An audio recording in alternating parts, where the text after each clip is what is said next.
Hello, welcome back to another video channel. तो आज हम अपना फिर से वही चैप्टर आगे पढ़ने जा रहे हैं उसमें। ठीक है, तो पिछले वीडियो में अपने यहाँ पे हमारी सारी इंडस्ट्री हो गई थी, बस दो इंडस्ट्री रह रही थी हमारी, जिसका नाम है ऑटोमोबाइल और आईटी इंडस्ट्री, इंफॉर्मेशन टेक्नोलॉजी। वो पढ़ने के बाद हम हमारा लास्ट टॉपिक पे जाएंगे, जिसका नाम है वाटर पॉल्यूशन, इंडस्ट्रियल पॉल्यूशन। ये सब पॉल्यूशन के बारे में हम आगे पढ़ने जाएंगे।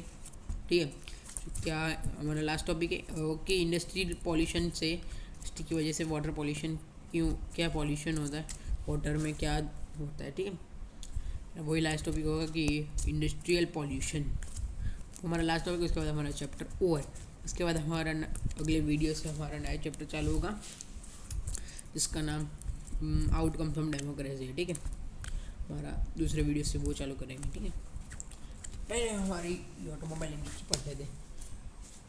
Automobile provide vehicle for quick transport of goods, service and passenger. Truck, buses, car, motorcycle, scooters, three wheel and multi utility vehicles are manufactured in India. ठीक है, ऑटोमोबाइल इंडस्ट्री में हमको पता होगी कि ट्रक, बसेस, ये सब आता है।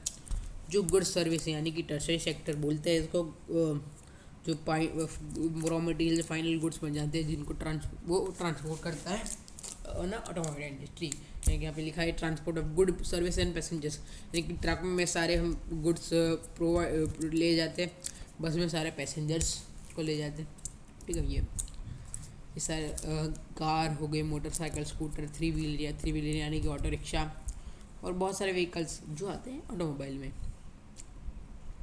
After liberalism, the coming in new and contemporary models stimulated the demand of vehicles in the market, will lead to the healthy growth of the industry, including passenger car, two and three wheelers. The industry located around ये देखा, ये बोला है कि liberalisation के बाद, liberalisation आया उसके बाद ऑटोमोबाइल इंडस्ट्री ने बहुत ग्रो किया है अपने इंडिया में।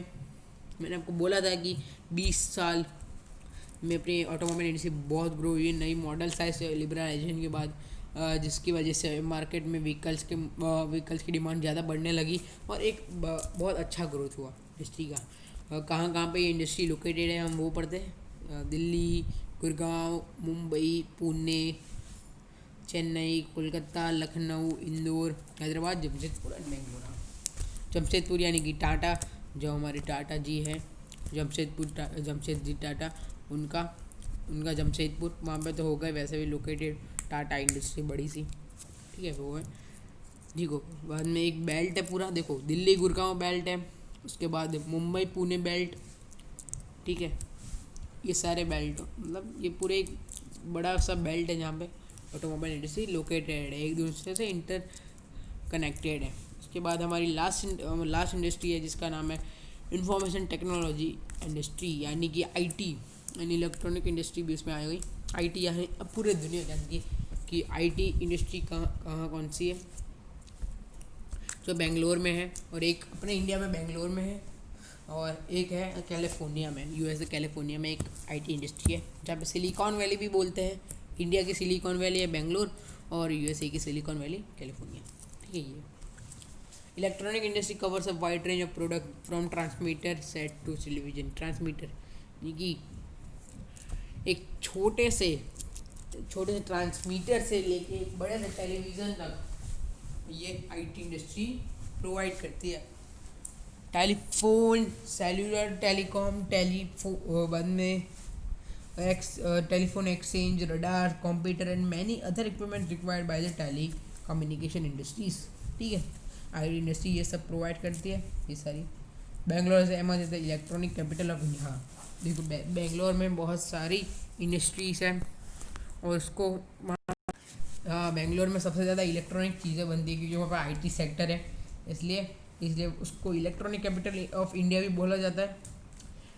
और ऐसा नहीं कि बेंगलोर में ही है, आईटी सेंटर्स बहुत सारे हैं, जैसे यहाँ पे हमको नीचे दिए हम पढ़ते हैं वो, मुंबई, दिल्ली, हैदराबाद, पुणे, चेन्नई, कोलकाता, लखनऊ एंड कोयम्बटूर। ये भी बहुत सारे ऐसे स्टेट्स है जहाँ पे इलेक्ट्रॉनिक इंडस्ट्री है। The major industry contraction is at Bengaluru, Noida, Mumbai, China, Hyderabad, in Pune, मतलब मेजर तो यही है, बेंगलुरु तो है मेजर सबसे ज़्यादा, और उसके बाद बेंगलोर के बाद है दिल्ली में नोएडा, पता है। उसके बाद मुंबई है, चेन्नई है, हैदराबाद एंड पुणे, ये सब है। A major impact of the industry has been an on employment generation. The continuing growth in the hardware and software is the key to success IT industry of India. In India, क्या बोला है? Continue growth, continuing growth is the hardware and software is the key to success of IT industry. मतलब software hardware की वजह से ही IT industry अपने India में success हो पाई है चीज़ है। उसके बाद है हाँ हमारा लास्ट टॉपिक चालू होने वाला है, जो हमने ऊपर का पढ़ लिया। लास्ट टॉपिक है ये अपने चैप्टर का, उसके बाद अपना चैप्टर ख़त्म। यहाँ पे एक मैप है वो भी, और उसके बाद अपना चैप्टर ख़त्म। यहाँ पे हाँ बस ये कर लेना, ये आईटी का ही रिलेटेड है। सम सॉफ्टवेयर टेक्नोलॉजी पार्क्स है, कहाँ कहाँ पे आईटी पार्क्स है ये भी आप पढ़ लेना है, पूरा मैप है, ठीक है। उसके बाद हमारा चैप्टर यहाँ पे ओवर, उसके नीचे मैंने क्वेश्चन आंसर एनसीईआरटी। पहले हम पढ़ने वाले हैं industrial pollution and environmental degradation. Industrial pollution आपको पता होगा, जो इंडस्ट्री में बहुत सारी चीज़ें बनती है आजकल, उसकी वजह से पॉल्यूशन भी बहुत होता है ना भाई। मतलब एक पॉजिटिव साइड के पीछे एक नेगेटिव साइड तो होती है, उसके एडवांटेज जितने भी उसके डिसएडवांटेज उससे ज़्यादा होते हैं, ये चीज़ है। हमने तो पढ़ लिया कि मैन्युफैक्चरिंग इंडस्ट्री मतलब क्या इतना बड़ा अर्बनाइजेशन में पार्ट है, इकोनॉमी में बहुत मदद करता है, बहुत सक्सेस है, और उसके पीछे उसका एक डिसएडवांटेजेस भी है अपने कंट्री के लिए, कि उसकी वजह से पॉल्यूशन बहुत ज़्यादा होता है, बहुत ज़्यादा। यानी कि पढ़ते हैं कौन सा पॉल्यूशन होता है। सबसे पहला पॉल्यूशन है एयर पॉल्यूशन है, water land pollution, noise pollution, इसकी वजह से बहुत होता है। हम पढ़ते हैं पहला air pollution. Air pollution is caused by the presence of high proportion of undesirable gases and such as sulfur dioxide and carbon monoxide. Airborne particulate materials contain both solid and liquid particulate like dust, spray, mist and smoke. ठीक है, तो ये बोला है। देखो आपको हमने पढ़ा था केमिकल इंडस्ट्री आती है, और केमिकल इंडस्ट्री में बहुत सारे गैसेस बनते हैं, उसकी वजह से एयर पॉल्यूशन होता है। वो सारे गैसेस क्या अच्छे नहीं होते हैं ना, सारे गैसेस अच्छे नहीं होते ना, इंडस्ट्री में बनते हैं, हार्मफुल गैसेस भी होते हैं। और देखो बहुत सारे गैसेस बनते हैं इंडस्ट्री में, उसमें से उस गैस में से बहुत सारे हार्मफुल गैसेस निकलते हैं, ठीक है, वो एयर पॉल्यूशन करते हैं ठीक है। और बहुत सारे वहाँ पे स्प्रे बनते हैं, पता है ना आपको, स्प्रे, कलर, डाई, ये सब बनते हैं ना, उसकी वजह से बहुत सारा स्मोक प्रोवाइड होता है, वो भी एक एयर पॉल्यूशन है। उसके बाद paper factories, brick cleans refineries and smelting plant and burning of fossil fuels in big and small factories that ignore pollution norms. Toxic gas leaks can be very harsh to areas with long term effects. ये ही बोला कि air pollution होता है अपने industry के कारण, बहुत सारे गैसेस लीक होते हैं, अगर गैस का भी लीक हो गए तो फिर इससे ये भी एयर पोल्यूशन करता है। इंडस्ट्री में कोई एयर हमेशा गैस सेफ तो नहीं रहेगा, अगर कभी लीक हो गया तो बहुत प्रॉब्लमेटिक है, ठीक है। उसके बाद हमारा है वाटर पॉल्यूशन है। Water pollution is caused by organic and inorganic industrial waste and effluents. हाँ देखो, ऑर्गेनिक यानी कि मैन्योर वेस्ट, बहुत सारे केमिकल, और इनऑर्गेनिक यानी कि फर्टिलाइज़र का वेस्ट होता है ना, ये सारे के वेस्ट की वजह से, ये सारे वेस्ट तो कहीं इंडस्ट्री अपने घर के अंदर तो नहीं रखेगा ना, के अंदर ही अंदर नहीं रखेगा, वो वेस्ट तो फेंक ही देगा, इसलिए वो वेस्ट वाटर में जाता है, और वाटर में जाने के बाद वाटर पॉल्यूशन क्रिएट होता है। अगर विलेज के बाजू में वो इंडस्ट्री और विलेज के रिवर में उन्होंने वेस्ट फेंक दिया तो फिर विलेज का पॉल्यूशन मतलब वाटर तो गंदा होगा, और वो लोग पिएंगे ये पानी, ठीक है। ये एक बहुत बड़ा डिसएडवांटेज है इंडस्ट्री का, कि वो वाटर पॉल्यूशन करता है, ठीक है। The main culprits in this regard are paper, pulp, chemical, textile and dyeing। देखा ना, पेपर पल्प जो निकलता है, पेपर बनता है इंडस्ट्री में, उसके बाद उसका जो पल्प निकलता है ना, वो बहुत मतलब गंदा कचरा होता है। उसके बाद केमिकल का मतलब वेस्ट होता है, टेक्सटाइल इंडस्ट्री में जो कॉटन जो कपड़े बनते हैं कपड़े, उससे तो बहुत सारा वेस्ट निकलता है, उससे सबसे ज़्यादा वेस्ट निकलता है, ठीक है। और उसके बाद डाई यानी कि अपने वो केमिकल। उसके बाद पेट्रोलियम रिफाइनरीज है, टैनी एंड इलेक्ट्रोप्लेटिंग इंडस्ट्री, ये सारी इंडस्ट्री। उसके बाद है एसिड, डिटर्जेंट्स की और सॉल्ट, ये सारी इसके इसके मतलब इसके कारण ही बहुत सारा वेस्ट होता है। ये सारी इंडस्ट्री है ना, इससे तो इसमें से मतलब सारी चीज़ें इंडस्ट्री से बनती है और उसका कितना सारा वेस्ट निकलता है, सारा पानी में फेंक देते हैं ये लोग। हेवी मेटल लाइक लीड है, मर्क्यूरी, पेस्टिसाइड्स, ये fertiliser, synthetic chemical like carbon, plastic and rubber etcetera into the, ये सारा मतलब ये सारा का बहुत सारा वेस्ट निकलता है, सारा पानी में जाता है। Fly ash, phospho, gypsum and iron and steel slags are the major solid waste. Solid waste में ये आयरन, स्टील है, जिप्सम, ये सारा सॉलिड वेस्ट में। हम थर्मल पॉल्यूशन के पढ़ते हैं। Thermal pollution of water occurs when hot water from factories and thermal plant is drained into river। ठीक है, थर्मल पॉल्यूशन मतलब एक वाटर पॉल्यूशन ही है कि जो भाई इंडस्ट्री में तो कोई ठंडा वाटर रखेगा नहीं, इंडस्ट्री कोई भी इंडस्ट्री में सारा हॉट वाटर ही चाहिए। वो हॉट वाटर बाद में कितना गंदा होता होगा, वो सारा रिवर में जाता है। ठीक है, और थर्मल प्लांट्स भी बहुत सारे बने होंगे, उसका जो बहुत सारा plant is drain into river. तो थर्मल प्लांट में जो वेस्ट होता है वो सारा रिवर में जाता है। ठीक है, river pond before cooling. Waste from nuclear power plants, nuclear and weapon production facility cause cancer. हाँ, ये देखो भाई, न्यूक्लियर है, न्यूक्लियर बॉम्ब होते हैं, पता है, न्यूक्लियर वेपन बॉम्ब, ये सारा का भी वेस्ट ये लोग पानी में डाल देते। और ये सारा अगर पानी में डालोगे तो क्या होगा, कैंसर होगा ना भाई।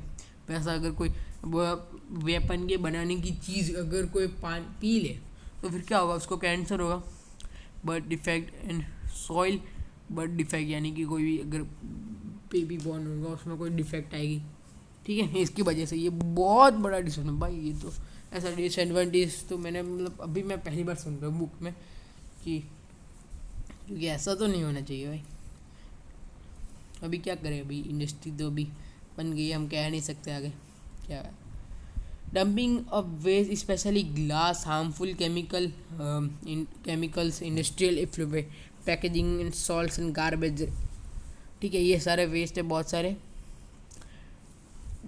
ग्लास के जो मतलब ग्लास बनते हैं ना, उस ग्लास कैसे बनते हैं, ऊपर पढ़ा था, उसके जो वेस्ट होते हैं ना, हाँ देखो हमने ऊपर का पढ़ा था, ग्लास बनते हैं, हम ऊपर केमिकल इंडस्ट्री में पढ़ा था कि ग्लास किससे बनते हैं। ठीक है, जो वो सारे डिटर्जेंट होते हैं ना, उससे बनते हैं ग्लास, उसका सारा वेस्ट वो भी पानी में डालते हैं। ठीक है, उसके बाद पैकेजिंग वेस्ट होता है, प्लास्टिक, ये सब पानी में डालते हैं। उसके बाद नॉइज पॉल्यूशन कैसे होता है, noise pollution not only result in irritation and anger, it can also cause hearing impairment, increase heart rate and blood। ठीक है, ये एक चीज़ है कि मतलब वो हमारे को इरिटेशन तो देता है, सबको पता है कि वह इरिटेशन होती है उससे और नॉइस पॉल्यूशन से। ठीक है, पर वो हमारे ईयरिंग में भी प्रॉब्लम करता है। अपनी ईयरिंग भी अगर वो कोई इंडस्ट्री से नज़दीक रहता है, उसके बाजू में ही घर है, तो फिर मतलब क्या होगा कि उसका ईयरिंग उसके चला, उनकी सुनने की शक्ति चली जाएगी यार, मतलब वो सुन ही नहीं पाएगा ना, सुन ही नहीं पाएगा। ठीक है, ये सब चीज़ें। Increase heart rate and blood pressure among other physiologic effect, ये सब होगा। ठीक है, ये चीज़ है कि मशीन आपको पता है इंडस्ट्री में सबसे ज़्यादा मशीन बनती है, और मशीन की बहुत आवाज़ आती है, बहुत मतलब ये जो मशीन की आवाज़ आती है, मशीन से बहुत ज़्यादा ही आवाज़ आती है। तो मशीन की आवाज़ पता होगा कितनी इरिटेट करती है, खट खट खट खट खट, ये सारी आवाज़ आती है मशीन से। बिकॉज फैक्ट्री इक्विपमेंट होते हैं बहुत सारे, वो बनते हैं ये सारे कंस्ट्रक्शन। हाँ, इंडस्ट्री एंड कंस्ट्रक्शन एक्टिविटीज़, ये भी कंस्ट्रक्शन की चीज़ें भी आपको पता है, हमने पढ़ा था ऊपर, कंस्ट्रक्शन की चीज़ें भी इंडस्ट्री बनती है और उसकी चीज़ें बनाने में कितना आवाज़ होता होगा, ये सारी। ठीक है, ये सारा नॉइस पॉल्यूशन बहुत होते हैं। उसके बाद हमारा टॉपिक ये भी एक topic, control of environment degradation, कैसे कंट्रोल किया जाए, वो तो आप खुद से पढ़ लेना। ठीक है, हमको ये मैप भी आपने पढ़ लिया है, हमारा मैप भी आपने देख लिया। बस यहाँ पे हमारा चैप्टर यहाँ पे ख़त्म होता है। उसके बाद तो हमारी एक्सरसाइज है। ठीक है, हमारा चैप्टर यहाँ पे, ये हमारा चैप्टर कहाँ है, ये मैन्युफैक्चर इंडस्ट्री यहाँ पे ही ख़त्म होता है। मैं ये आपको पूरा नहीं पढ़ा रहा अभी, यहाँ पे ख़त्म हो रहा है, पूरा आपने पढ़ लिया। हमारा ये चैप्टर यहाँ पे ख़त्म होता है पूरा का पूरा। ठीक है, अभी नया चैप्टर भी चालू करेंगे अगले वीडियो से। मैंने आपको बताया कौन सा चैप्टर 7 आउटकम्स ऑफ डेमोक्रेसी, वो हम चालू करेंगे अगले वीडियो से। तो हमारे साथ बने रहे हमारे चैनल लर्न टाइम से। तो आप और मेरे चैनल को सब्सक्राइब करना मत भूलना, क्योंकि हमारे जो नए नए चैनल हमारे नए नए वीडियोस आपको मिलते रहेंगे। अगर आपने सब्सक्राइब कर दिया और उसके बाद बेल का ऑप्शन दबा दोगे तो आपको हमारे हर नए नए स्टडी के वीडियो से आपको नोटिफिकेशन होते रहेंगे। ठीक है, बस ये वीडियो को लाइक भी करना और मेरे को कमेंट बताना कि कैसा लगा, और आपको मेरे को बताना कि कौन से आपको और चैप्टर पढ़ने हैं, कौन से क्लास के। मैं सारे क्लास के आपको पढ़ाऊँगा। ठीक है, बस आज के इस वीडियो में इतना ही, मिलते अगली वीडियो में। Good bye.